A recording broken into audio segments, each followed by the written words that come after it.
So now I'm going to introduce Benjamin Fry.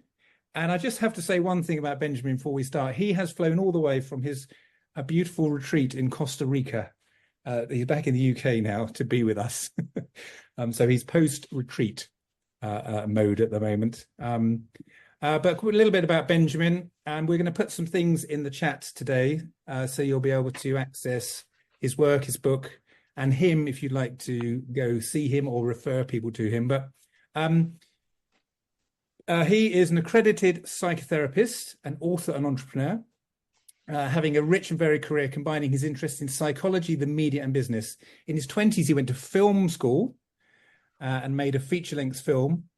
Then he founded and ran nightclubs and restaurants before starting a family, training as a psychotherapist, and writing his first book, which led to presenting a TV series for the BBC as a psychotherapist in a show called Spendaholics. I think I might have been on that show. More recently, he's combined his business experience, clinical training, and media skills to set up Kieran Clinics, one of the only residential trauma treatment centres in the world, to lobby for more effective treatment in the public sector through his non-profit organisation Get Stable. And finally, if that wasn't enough, to develop Televagal, which delivers nervous system informed technology for a variety of behavioural health problems. And he's also a practicing couples therapist using trauma and the nervous system to help his clients optimize and heal their relationships. That's pretty cool, isn't it? So we're going to have a conversation. As always, if you'd like to use the chat for questions, please do. You won't necessarily have them answered, but we may find ways to get you answers to that afterwards. And if things occur to you, you have thoughts, feelings, things that you just like to share of your own experience, please do that, 'cause people love hearing from each other in the chat. Thank you. I'll just hand over to you, Claire. Thank you very much. It's super great to be here. This is what Benjamin Fry's book looks like. And there's also a bigger workbook that you can get. And as you can see, my copy's got pages turned over. That's what I do. I write, draw in my books, and some great diagrams from Benjamin as well in the book. On page 344 of this amazing book, in the part that's about a 28-day recovery plan, it's also beautifully laid out. If you're recovering from any experience, this is worth a read. If you're just recovering from life to date, this is a fantastic book. And I think it's also, regardless of what you might be recovering from, it's an amazing book that encourages you again and again to go interoceptively into who you are, what's happening in the moment, into sensation. And some of you I know will have heard me and Amanda Blake talking about that most recently on Tuesday. We were talking about that together. Amanda Blake, the author of Your Body is Your Brain. But on page 344, as part of the 28-day recovery plan, Benjamin is talking about, how to go back in time, how to experience the body in the present moment, and how to go back in time and seek connections. And he says this line with an exclamation mark: remember, don't ask your brain, exclamation mark, ask your body. And that just struck me as so poignant, especially, even as a physical intelligence practitioner and someone that works with the body all the time. It's so easy to get lost in thought. And I don't know about you, but I'm always reminding myself to stay in the process of the body. And I think it's something to do with being human, with the level of neuronal activity that's here and the different language of the body that comes and speaks to us. It doesn't speak in the same kind of words and language as what we think of as our thoughts or our logical thinking processes. It's the connections need to be, I think, worked. And that's what Benjamin's work really, I think, at base is a great offer to really work with the body. So I've got a series of questions, and Benjamin has given me permission to ask him these questions, but I might pop a few in, but you don't have to answer anything I ask you if you don't want to, Benjamin, because I've had some thoughts since we last exchanged. But I'd love you to hear a little bit about Benjamin's story along the way, of course. But I'd like to start by, Benjamin, if you wouldn't mind, just talking to us a bit about this framing of the nervous system that you have brought to the world. And I know it's influenced, there are many influences on that. And you describe the nervous system where there's trauma in a sort of system that's no longer or is unable to regulate itself, being stuck in a freeze response. And you describe it so beautifully and poignantly. It seems like such important human information for how human beings work, that there is this freeze response. We talk a lot about fight and flight. But what you go to and what's so important in trauma work is the understanding how to unfreeze the freeze response, or what the freeze response is. So such important information. Can you share a little bit about that and how you came to understand it that way? Yeah, I think so. When you say framing the nervous system, just help me understand exactly what you're asking. So you frame the nervous system in the way that you describe, what I'm saying is the way you describe the nervous system, with the freeze response as an important aspect to watch out for. So can you talk about the nervous system and I think how you came to understand it? I think the key concept is dysregulation. And dysregulation means that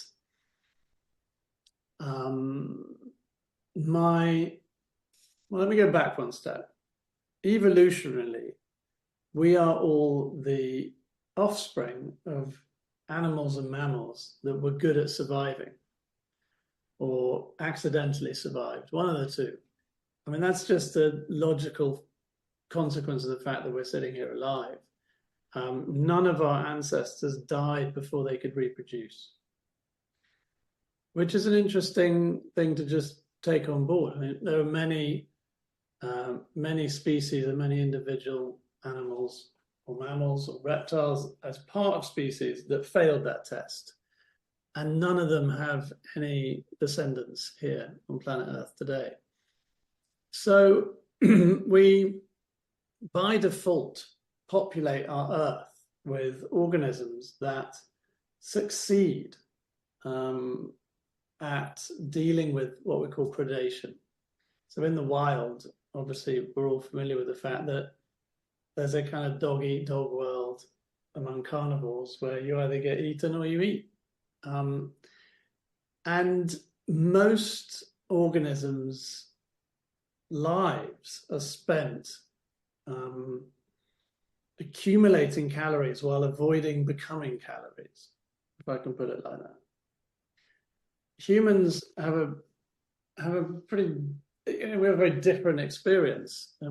I think since the agricultural revolution and since the industrial revolution, experience has become more and more different.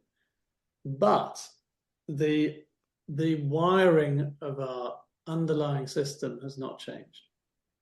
So we at our core, we're very good at managing danger, if I can put it like that, or we should be. Now the problem is that there's been an evolution of the human to the point of such complexity that we've actually lost that easy relationship with dealing with danger, dealing with threat. Let's call it threat. And the consequence of that has not actually been that we've died out as a species, because we've transcended a world in which it's important to deal with predation. So weirdly, we're in a conjunction where we've actually lost 100 million years of evolutionary success, and it doesn't matter. It's not harming our survival rates, arguably, to the point where we propagate as a species, the planet becomes more and more populated with human beings. So that's the setup. Now, if we became bad at dealing with threats in a world where we die, if we become bad at dealing with threat, humans would just disappear. Now, arguably, humans may disappear, and it may be for exactly that reason, but it'll be through much more complicated mechanisms than we sat around on our asses when there was a tiger coming over the hill. Or that we got into an unnecessary rage with our pet dog when there was no need. Both of these things could result in a Stone Age environment in limiting your lifespan. So that's the background. Now, what a dysregulated nervous system means is one that is responding wrongly, if I can put it like that, to a threat. Just to give that a metric so it's understandable, just think of a threat from a scale of 1 to 10. Let's say it's the middle of the night and you hear a noise in your house, or you think you hear a noise in your house. Just hold up your fingers to indicate how much of a threat you think that is on a scale of 1 to 10. Victoria's giving me half a finger. Yeah. Okay, we got 10, 8, 1, 5, 7. These are very different perceptions. And in fact, Dr. Stephen Porges, who invented or discovered, I think he says invented the polyvagal theory, will say that this is a thing called neuroception. It's perception from the top of your head to the bottom of your toe, using every sense, every organ, every organism. And anyway, you come up with a number. Now, I think Adrian put up one finger. So what are you going to do? I'll make it up for you, otherwise everyone will have to talk. But let's say you leapt out of bed and grabbed a shotgun. That's a response which is greater than a 1 out of 10. Or Margaret or Victoria, I think, gave me a 10. Now, if your response is a 10, a lot of people will just lie under the duvet and pull the sheet over their head. But they should actually be leaping out of bed and grabbing a shotgun. And this is what we mean by dysregulation. It's simply that if, on the basis of any reasonableness, you evaluate the threat as a 3, you should evaluate the response as a 3. This is what a meerkat will do on the plains of Africa. And the reason why we laugh at meerkats is they're very good at hypervigilance, but that keeps them safe because they get out of there quicker than someone who's more dozy. So I could talk you through a long, complicated explanation of why we've lost this calibration, which we would call regulation. Maybe I won't yet. I'll just talk about the consequences of it. It's very simple, actually. You either end up overreacting or underreacting not to everything all the time, but to a particular threat. Is there anyone here who's old enough like me to remember a thing called a graphic equalizer that we used to have on a thing called a stereo, which was a means of listening to music in your home back in the day? So for those of you who are too young to know what this is, it's like a bunch of jumpy lines on a thing that looks like an oscilloscope, and you're seeing the different frequencies, and they use it in audio mixing to change the quality of sound. If you think about your life as that set of frequencies, and you think about the threats that come at you as having a specific frequency, what happens is that some of those frequencies are dysregulated and some of them are not.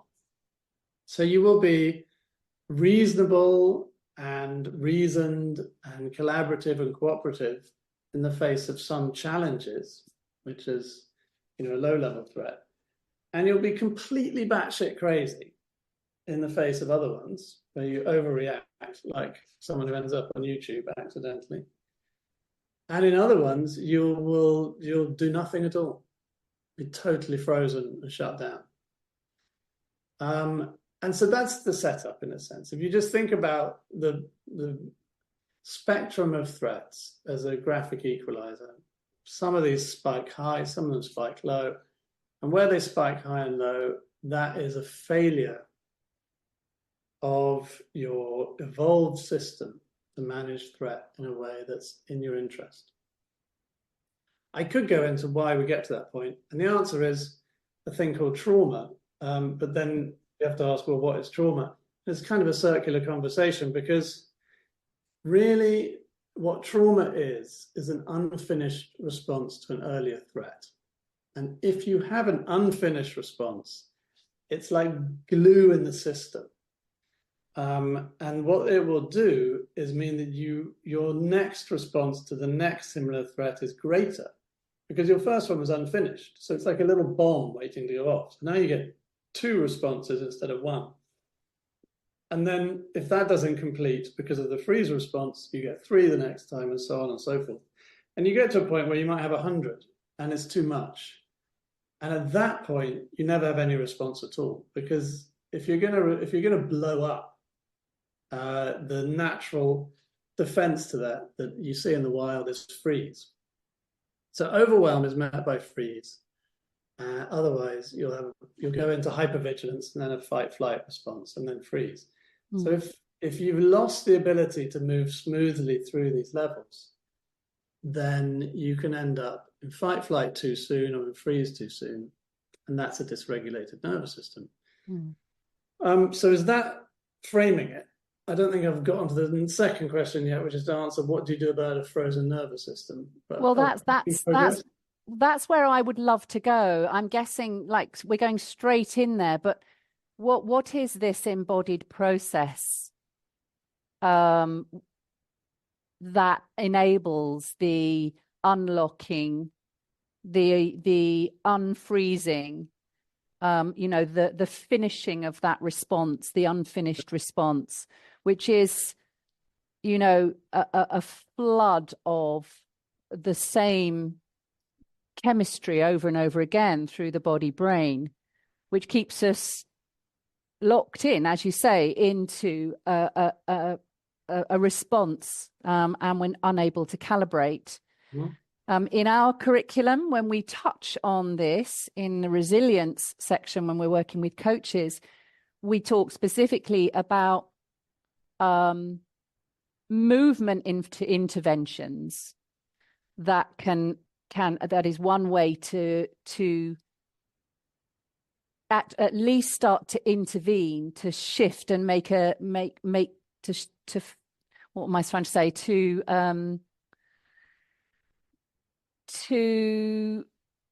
change the output of the chemistry by triggering the recovery and renewal system quite forcefully. So punching out, shaking out, moving. How does that want to move? And as a dancer, in my background, up until about 20 years ago, I was sort of pretty much dancing every day and choreographing.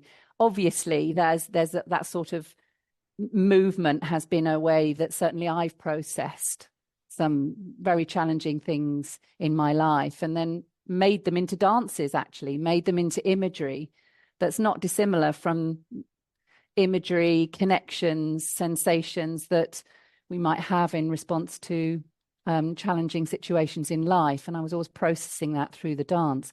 So movement might be part of your story, a part of the process that you would use. It may not be. But what is the process of somatic experiencing, etc., that can unblock?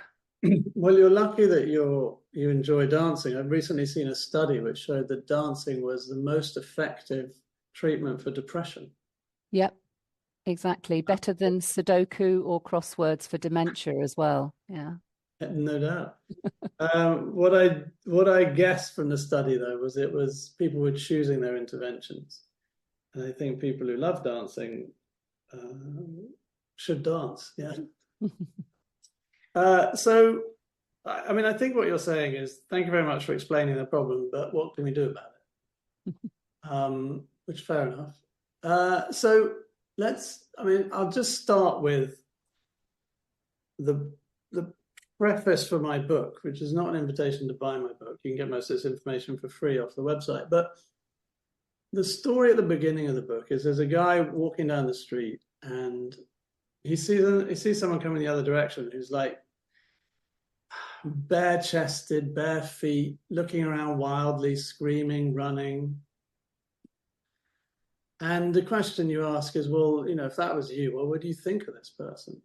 And of course, the invitation is the person say, well, he seems a bit crazy. And I say, well, would you be minded to cross the street and help him? And the answer is usually no.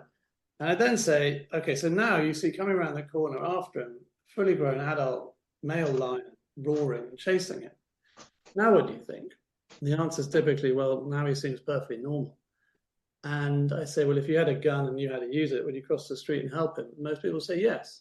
So this idea that we're kind of mentally ill or behaviorally ill can simply be a failure of context. You know, somebody who's doing exactly the same thing can go from being described as crazy to normal based on whether or not you can see what's threatening him, suggests that most of what we consider to be crazy or abnormal is just a failure to see what someone's threat is. That's why the book's called The Invisible Lion. So I tell you this because the answer to most of our problems is to see the lion.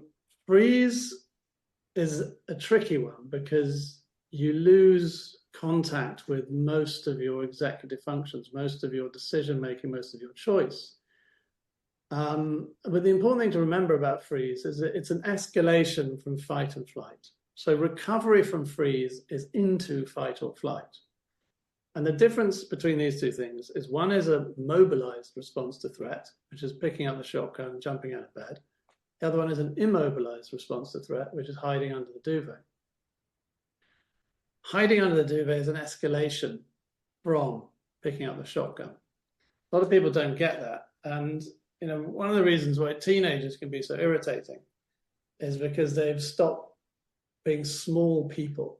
So they no longer are threatened to the point of needing to freeze all the time. They now become bigger people who their neuroception of threat is less because they can actually now fight and win. Freeze is what you do when you assess that if you fight, you lose. So the question then is raised, like, how do we find this threat? Because if you can find the real threat, the way it really works is usually the real threat happened when you were younger. I mean, by definition, it was before now, but often it's actually from childhood, because that's the time when we were most, we had the least chance of fighting and winning. So all of this stuff is frozen material. If we'd fought and won at the time, we'd have forgotten about it long ago and it'd be gone. So all of the stuff that dysregulates us is frozen material. And all of the stuff that's frozen material was a consequence of overwhelm. And overwhelm is much more likely when you're small or weak or disadvantaged. So chances are the lion happened, let's say when we were 8, pick a number. I'm now 54. So can I revisit what it feels like to be an 8-year-old, but with the strength of a 54-year-old? And if I can, then I can move from needing to freeze to actually being able to have the response that I didn't have when I was 8.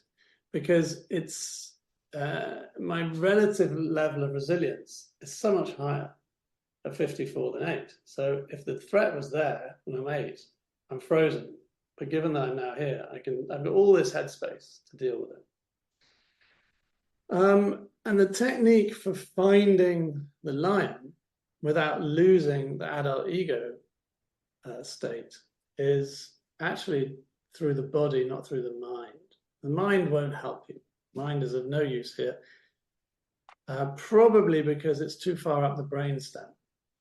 So all of this is being run by the limbic system, which is the mammal and the reptile. And you go into prefrontal cortex, it has no levers to pull to change the system. Can't really do anything useful. So you have to go into the lower part of the brain. The lower part of the brain is accessible through sensation rather than through conversation. So, I mean, the most basic thing that somatic therapists ask a client is, where do you feel that in your body? And sometimes people have no idea because they're so used to not being in their body that this makes no sense to them at all. However, people like dancers are usually very good at this. So it kind of depends who you're dealing with. And there are techniques like body scans, which you can do at the beginning of a session to help someone get into their body, etc. But let's say you ask someone, where do you feel this in your body? And they say, well, I kind of feel it in my chest. What do you do next? And the answer is, you try to encourage someone to stay curious with that sensation. And usually it's an unpleasant feeling. Usually they want to avoid it. So the analogy I sometimes make is of yoga, which many people have familiarity with. You hold a pose, it feels uncomfortable. You're not supposed to pull back from it. You're supposed to kind of just soften into it. It's similar to that. Find something that's uncomfortable, and for once, instead of running away from it or freezing, soften into it, become curious. And there are techniques for that, which are very simple, like just, get the brain out of the way. You say, well, what color is it? What temperature is it? What size is it? What shape is it? What texture is it? These just help people stop worrying about being uncomfortable and get curious and stay with the sensation. And then if you want, and you kind of have to sense if the person is okay with this, you just ask them, you say, okay, take that sensation and float it back in time. Just float it back as far as it will go in time to the first time you felt it. And you really want to emphasize that we're asking the body to do this, not the brain. You don't want to start trying to remember. It's an unconscious thing. You just let it happen. You let it go. It doesn't matter what you come up with, where you get to. There's no right answer. You just see what comes up. A lot of the time, what will come up is, especially if you ask someone, if you say, have you done that? And they're like, yeah, I'm getting there. And then you ask, well, how old do you feel when you get there? And the answer is often, somewhere between 2 and 10. And then what happens, if you're lucky, is there's a connection between a real threat and a bodily response to threat that makes sense to the prefrontal cortex. At that point, your brain gets out of the way and your body takes over. Now, then it gets interesting because then it can get a bit funky, because who knows what the threat was and what the response could have been. People can get emotional, they can get agitated, they can start moving in ways that seem a little weird. And you just need one catchphrase at that point. You just say, can you let that happen? That's it. Because this is 100 million years of evolution working. The only thing that gets in the way is our prefrontal cortex, which is saying this doesn't make any sense. And actually, that's why I wrote my book, because it's to re-educate the prefrontal cortex. So at that point, we already are on board with the idea that this does make sense and it is a good idea. But clients don't have to do that; they can just follow your instructions. And you can bring someone out of fight or flight or freeze relatively quickly like this. I mean, of course, the risk is that you go deep into something which you have to stay with for a while. But typically, the body's very intelligent. I don't need to tell you that. And so it will only go to what it can really manage. It only does what it can bear. There's not really much risk of someone being overwhelmed or flooded. They might look upset, but that's because that's what they want. That's where they were willing to go. You can't really hurt anyone with words. It's just not. It's an invitation. It's not an obligation. Mm. So that's one way to get there. The other problem is that you can have, when people are in the freeze response, and something we may also call the dorsal vagal shutdown, they can't even really take on this conversation, when they go really, really down. And then the answer is actually just movement, because the difference between an immobilized response to threat and a mobilized response to threat is movement. And everything in the body goes a two-way system. It's always bidirectional. So you can kind of hack things and force things. If you take someone who's in a freeze response and you make them move, it starts to tell their body that they're able to move. And if their body's able to move, it can't be an overwhelming threat because they're mobilized. Mm. It kind of works both ways. So you're quite right. A great early intervention to someone who's frozen is movement. Mm. Next thing is, how did we get there? When you become mobilized, where do you feel this in your body? And the answer might be, my legs are tingling. Okay, so tell me about tingling. Mm. How hot is the tingle? What color is the tingle? Let's float the tingle back. Where do you get to? I don't know. It's really weird. I'm in this house in France and my stepfather is shouting at me. Okay, well, how do you feel about that? Well, I'm very upset. And then it'll just join up and it'll flow. And you don't really need to do anything at that point, because that's the organism doing what it needs to do. And you'll find at the end of that, there'll be a kind of softening, return to parasympathetic. And that in that place, you don't really need to do very much. You just kind of chat post-mortem. It's like, well, look, and then as a coach, you can offer something very, if it comes to something useful, which is like, well, it makes sense that if your system is still stuck with your father being very dominating, your stepfather being dominating in that house in France, and now you've got a new boss and he wants you to move to Paris and you find him very aggressive, but you feel out of control with that situation, or that you want to change job or you want to leave, you'll find that there'll be echoes and parallels of unfinished business everywhere. Mm. And that will be the axis of greatest difficulty and pain typically in someone's life. Mm. So that's where the graphic equalizer idea comes in. It's like, that channel is unhealed, unclear. So that's the channel where life will trip you up, and where all your problems will appear to be. Best, you got no problem with your mother and you like your wife, mysteriously, but it's always your boss. And it's always a man. You always choose to work for a man, and he's always grumpy. And yet you keep going from job to job with bossy men, and you wonder why your life is miserable. Yeah. So that's my very short answer to your question. Beautifully described. It's very rich and deep. The way you're explaining things, really accessible and rich and deep. I'm loving it. I was wondering, in terms of two questions. So two questions, and they relate to the body and body work. How do you use breath in your work? Is that a vehicle for something?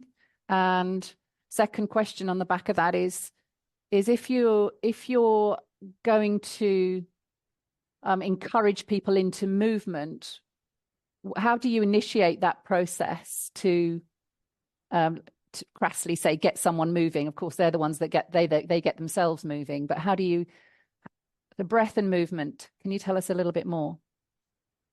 Well, if you want to work with, my context for this would probably be the polyvagal theory and polyvagal informed therapy, which some of you may know about. And there's a clinician called Deb Dana who kind of brought the polyvagal theory to clinical practice. So she works a lot with this thing she calls the ladder, which starts with social engagement at the bottom, which is ventral vagal activation, and then sympathetic, which is kind of fight, flight, and shutdown, which you call dorsal vagal shutdown or freeze.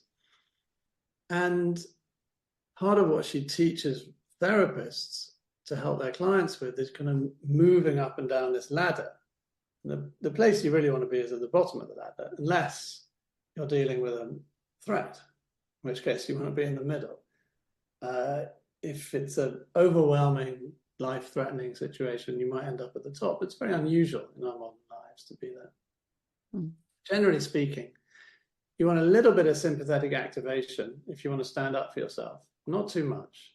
Most of the time you want to try and be in your social engagement system, which is not sympathetic. So the question is, how do you recover from sympathetic? And how do you recover from dorsal vagal shutdown? You can use breath, I think, to recover from sympathetic to parasympathetic. Again, it's a bidirectional hack, because when we are not in sympathetic, when we're in our social engagement system or ventral vagal, our out breath is longer than our in breath. Yeah. I don't know why, it just is. So if you do that on purpose, and breath, as you know, is interesting. It's one of the few things in the body that is both something you can choose to do and also something that's automatic. Yeah. Unlike, say, blood pressure or body temperature. I think it may even be the only system in the body that has that. So it's the easiest place where we can hack ourselves. So if you just choose to breathe out for longer than you breathe in, you will calm down. Yeah. If you're super, super triggered and in a massive state of fight or flight, it might take a while. But also, you'll probably just tell someone to F off if they tell you to do it, so it won't work. So it slightly depends how far gone you are. But generally speaking, if you go to a restaurant and you find it overwhelming and you feel a bit triggered and you don't really want to talk to anyone, you can recover in 3 breaths. And it's that. Yeah. Yeah, exactly. Of course, there's a huge amount of other technology around breath practice these days. And you can get into any kind of psychotropic breath work, etc. I think that's a different conversation, a different field. I would say that's, the edges of breath practice are probably something that needs to be done by people who really know what they're doing. Because it is bidirectional and it does hack the body, I think it can go quite deep. However, you hear about square breathing, where you hold your breath and then breathe out. There's all sorts of techniques, but the one that is specific to the polyvagal theory that Stephen Paul just talks about is that simple. Breathe out longer than you breathe in. Yeah. That's it. Yeah. That's that mirrors what cover a lot of problems. Yeah. And I'll give you another one, which has nothing to do with breath, but is also something you could understand about kind of mammals in the wild. I'll give you that example of a restaurant. If you ever feel like, you're in a room and it's a little bit stressful and you don't want to be social, go so your back is to the wall and all the mammals are in your view. And one thing that triggers a neuroception of threat is mammals that you can't keep in your view. Again, very simple. So if you sit in a restaurant with your back to the wall and you breathe out longer than you breathe in about 3 or 4 seconds or 3 or 4 breaths, you'll feel pretty relaxed. Yeah. If you sit in the middle of the room on your own, hyperventilating, you won't. That's absolutely right. It creates a great picture, doesn't it? And I guess most of us can imagine that and feel that shift in our bodies now as we listen to Benjamin talking about that. And that absolutely echoes our practice in the physical intelligence curriculum with the recovery breathing placed in the resilience section of our curriculum. We work on strength, flexibility, resilience, and endurance. and that longer out breath. And in fact, the technique that we share is from a psychiatrist who I met many years ago, who's also, you have a clinic in Harley Street, don't you, Benjamin? And he was also working in Harley Street, and he showed us, he showed me how he worked with business people who were recovering from burnout, very severe burnout, and he would add counting, a long count and the audible out breath to that longer out breath. The long out breath is the key. And that completely absorbs you. You have to count and you hear the sound. So there's a nice build on that recovery breathing in case, you know, maybe people here are coaching someone tomorrow, or maybe it's Saturday, or maybe Monday. Maybe you coach on Saturday or a Monday, I don't know. But that, you know, just that someone's coming into the coaching room with that, with a level of anxiety. And then whilst we might often follow our clients more than direct, we do have something in our toolkit that we know reliably, and putting something at their backs. So just literally using that simplicity of the recovery breathing.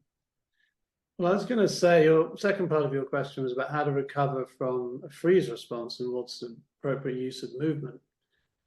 I don't think that there's any need to worry about how to do it. Just do it. Yeah.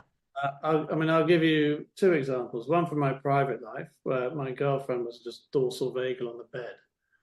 And I just said to her, "You seem totally frozen." And she's like, "Yeah."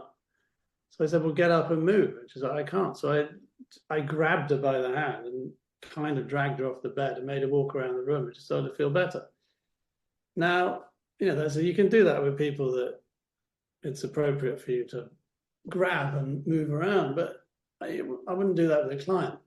What I've done with clients is I was actually at this workshop, as you said, last week, and sometimes you break into small groups, and there was just three of us, and this lady seemed frozen. I mean, she was just rigid. And I noticed, of course, and I said, you know, how do you feel about being here? And she said, "I just want to get out of here." I said, "Well, you're not moving, are you? You're not getting out of here. So what's going on?" She said, "Well, I don't know, obviously I feel bad if I leave and blah, blah, blah, and people will notice and blah, blah." So I said, "What I want you to do, this exercise is a total waste of time in your current state. You can't do it. So let's do something else. Just get up. We're on the top floor of this building. Just walk out the room and walk down the stairs and keep going until your body feels like it wants to turn around and walk back up." Nice. So fine. And she left. And me and this other guy were left. And we had a kind of sweepstake on when she might, if she might return. And he wasn't sure. And if I had to bet, I would have said 100% she's coming back. Because, I mean, this is the other thing that's slightly kind of wounding to our narcissistic selves, but all of this is totally predictable for everyone. You know, we're all the same. We're the same as our dogs and monkeys and cats and cheetahs. We're all the same. This is hardwired. It's like the on-off button on a computer. They're all the same as well. Doesn't matter how high-powered or low-powered. Yeah. Modern or old. They're just, you know, the basic architecture. Yeah. You know, a tiny amount of current that is looking for a press of a button to turn on and off is the same. And so, yeah, she came back, and she was, you know, just in her body and in the chair differently. She had recovered to a voluntary place rather than an involuntary state of shutdown, because she'd been given permission to move where, for whatever complicated reason, and this is the problem, we're very complicated, that she had not had permission to move, self-permission to move. Yeah, I love that. Sometimes you can just force people to move, and sometimes you can give them permission to move. Sometimes you give them an exercise to move with. I really like. Movement. Sorry, Benjamin. That's it. I concluded. I just say you're right. Movement is the answer. Yeah. Sometimes when one thing I particularly find works if someone's, got that collection of chemistry that is taking them frequently into over arousal, or cortisol's high, dopamine, testosterone, those activators, the adrenaline, they're more commonly in that than they are in the renewal and recovery chemistry. Then using a wall and actually getting them, inviting the exertion of a fair amount of pressure, either on a tabletop or on a wall, and really switching that arousal system on even more to trigger then what happens afterwards. The deeper recovery, the flooding of the acetylcholine, the recovery system. And so, I think we've got options there. I loved the walking. I mean, some people are walking and coaching now. So you could walk with someone that's a bit in freeze and walk and say,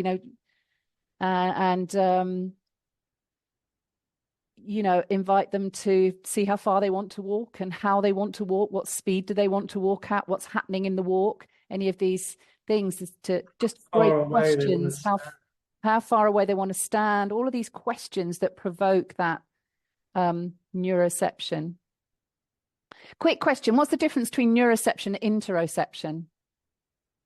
Neuroception is the assessment of threat, full stop. Okay. By everything that has a cell in your body. Interoception,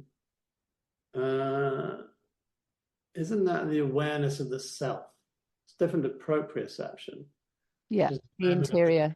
Of where all your limbs and things are. But interoception is more awareness of what's going on inside, isn't it? Yeah, it is, absolutely. But I was just thinking that neuroception is actually in the words themselves. Well, I don't want to get hung up here. We've just got 7 minutes left together. So, but I just struck me that neuroception itself sounds like it's going to be the same as interoception, because it's the sensory awareness of the data that's coming from the nervous system.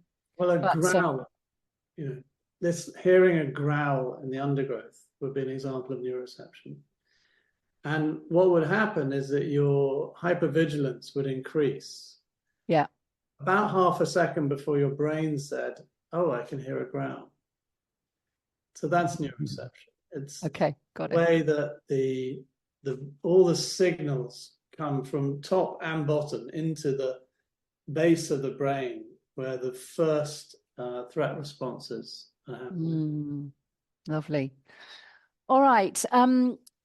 So Benjamin, I'm just wondering if we could, I would encourage people to read about you. We've put there's plenty written about you and your amazing story. I mean, Benjamin has a super fantastic, very moving and an impactful story. I found your story very impactful. So I encourage you to read about that. We haven't talked about that much, but I was wondering if we might, you might share one moment and actually just describe a moment where the body has you've interacted with your body, you personally, as part of your journey through your life and your experiences. Is there one sort of body-based memory? Daily problem. Well, I'm also going to just touch on Frederick's question about positive experiences in one's body as well. I can answer both at the same time. So, we talked about, like, where do you feel that in your body? What, usually because they talk about something uncomfortable. But a counterpoint to that, a recovery from that, and maybe even a conclusion, can be to ask the opposite questions, just as interesting and valid. What feels good in your body? So someone can just be sitting around feeling miserable and complaining about everything, and you can ask them, what feels good in your body right now? And it might be like just the end of my little finger. That's all. And they're great. I do that with my 88-year-old mum all the time, because she's busy listing the things that are going wrong, and that's exactly that. Yeah. Peter Levine, who invented somatic experiencing, would call this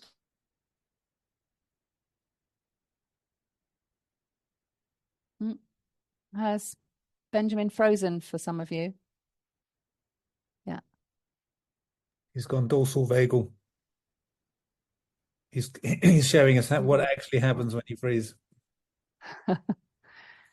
I'm guessing he will. Benjamin, I don't know if you can hear us, but you might want to drop out and come back in again. You've frozen for us. Where did I get cut off? Well, we've just got a few minutes left. You were going to tell us about one specific experience from your life, and you'd answered Frederick's question. Okay, well, I was surfing. I went to Costa Rica. I've never surfed before, and they had this amazing surf beach, and I had 5 surf lessons every morning. And they went well initially, and then I ended up on a surfboard outside of the breaking waves with the instructor. And there was quite a strong offshore breeze. And he said, just sit on your board and relax. If I sat on my board and relaxed, I was like a sail, and I started getting blown off to Thailand. I was exhausted by this point. And I started to feel like my engine to get back to shore was less strong than the wind that was pushing me offshore. And I really started to get, a sense of panic. And he noticed this. He said, how's your mental state? And I said, well, it's decidedly average right now. And the solution, of course, was to follow his instructions and paddle along behind him. And the more panicked I got, the more exhausted I got. The more exhausted I got, the more panicked I got. It's the kind of thing that obviously makes people drown. But I was on a surfboard, I was fine. And the reality is there was no danger at all. He's a lifeguard and a surf teacher. And he said, I'll just attach my leash to you and drag you to shore. You could just lie there, nothing to worry about. So, I had to work on my own system to acknowledge that I was in a kind of, there's a validity to a kind of life and death panic. But equally, there was a validity to I'm safe. And it was kind of a dance between the two. And part of it was rational, just, that conversation. And part of it was just to breathe slower and deeper. And instead of putting in panicked strokes, put in slower strokes that had more resilience and could go on for longer. And just to stay the right side of overwhelm. Yeah. So there's mobilization, but without, in a way, if you go to terror, you give up. Yeah. What you did so then. I was grateful, in that situation, I was grateful for everything I know about the nervous system. Because I knew I couldn't necessarily change it too much, but I knew exactly what was happening to me. Yeah. So I worried about it slightly less. And I worried about it enough less that I could just get on with solving the problem. Yeah. I don't know if anybody noticed, but Benjamin, what you did there when you were describing it was you said, I just took some breath, and you did what I would call we call a backward circle with the gesture, with the movement. And then when you talked about the overwhelm and the opposite state was forward circle. So the backwards, the nervous system is evident right there in our gestures, and we can prime it as well by the way we use our bodies. It was beautiful watching you describe that. And backward circle, forward circle is a little technique that we share on our course. Now, time is up. So I'm handing back I'm going to say a huge, warm, heartfelt thank you to Benjamin, just listening to you with the clarity and actually just beautifully described, so clearly described experiences and the background, the science. It's been a huge pleasure. Thank you so much. And I'm handing back to Kevin to end. You're welcome. Thank you for having me. Yeah, just to say thank you so much for being here. Beautiful, enlightening. I've learned so much. 100 million years of evolution. And the prefrontal cortex gets in the way. And it can be as simple as asking yourself a question. Can you let that happen? Isn't that magical? Thank you so much for being here, everybody. Thank you, Benjamin. Thank you, Claire.